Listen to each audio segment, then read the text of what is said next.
What's up, guys? Today we have Tact Leviathan L5. Alright, this is going to be fun to unbox and to give you my initial impressions. Let's go ahead and get to it.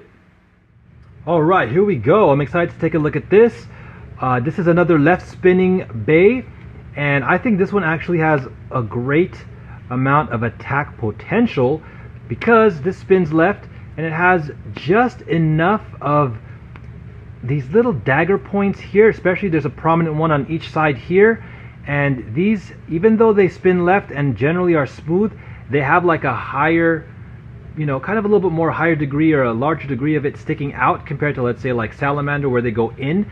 These slightly go out, so this looks more of something that would be great at being aggressive. Of course, it's being labeled as a balance type, but I would kind of skew towards building this to attack, so that's how I'll initially try it, but we'll see. Now, the energy layer itself weighs 13.10. That's pretty good too. That's another thing. This is a large energy layer. So let's take a look here. So you got like 10.5 here, and then, for example, let's go to Glide Ragnarok, 13.8. See, so this guy coming in at also about a little even heavier than the Glide is pretty amazing because it has no metal on it. It's hollow, just like some of the other ones, or most of them are basically. But again, due to its sheer amount of size and thickness, this is going to be a whopper, all right.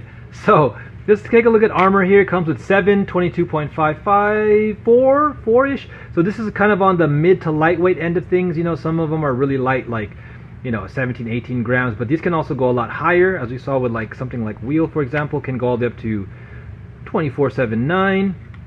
And then, of course, you can have something like 17.86 for this W.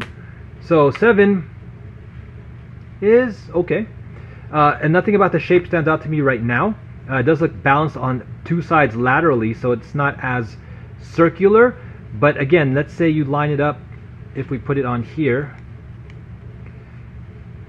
Interesting. So the weight, this is going to turn left. So the majority of the weight is going to kind of be near these points. So like when I build this, I want to take a look at different, like discs here that, these armors that could possibly line up with the most aggressive sides here of the Tact Leviathan, which is with that pretty prominent spear point.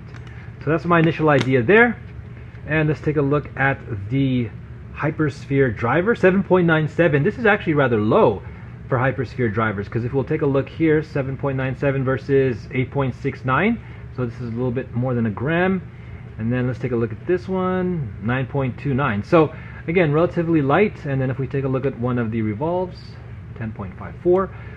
So I wonder why this is a little bit lighter. We'll see how this tests out. Now it's basically, as you can see here, it's hollowed out, which is really interesting. So it doesn't really have like a full-on solid feel to it. And instead of having somewhat of a regular cone shape, it does have these little pockets, and the driver base is a little bit more flatter. But I wonder what this hollowing out will do to the overall effect, as you guys can see right there. Alright, very interesting. Well, so far my impressions are good. I'm excited. We got a left spin attacker, and we have an interesting bay to check out. So I'll be definitely taking this into the lab and doing some combinations and tests. So stay tuned for those, guys. Peace.